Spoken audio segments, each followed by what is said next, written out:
Krishna Janmashtami was celebrated with enthusiasm at International Society for Krishna Consciousness, Iskon, Manipur at Sangaipro. Devotees dressed in their finest attire gathered to offer prayers and devotional songs, marking a vibrant return to festivities after a period of subdued celebrations. President of Iskon Manipur Temple, Sadhu Busan Das, has extended warm wishes to the community on the occasion.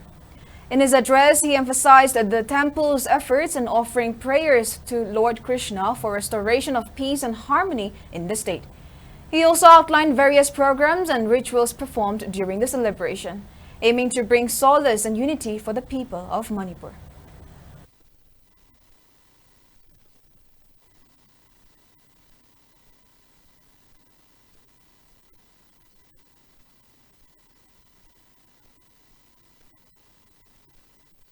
Iskon Manipur show Krishna Janmashtami gi celebration si pangthok chari Manipur da santi anjilakna bagi Manipur da leiriba miyamna harau taramna amongana normals lagtuna leirakna bagi asada kona Parameshwar Bhagavan Sri Krishna na penbi na bagi tharong kayama pangthok chari loina na kona hona jariba khajiksida Parameshwar Bhagavan Sri Krishna na penbi dana Manipur da santi amon hanna anjilapu oirasnu haibasi aige thamoi nungdagi Parameshwar Bhagavan bu chetna bonjaraga Parameshwar Bhagavan gi mafamda nijari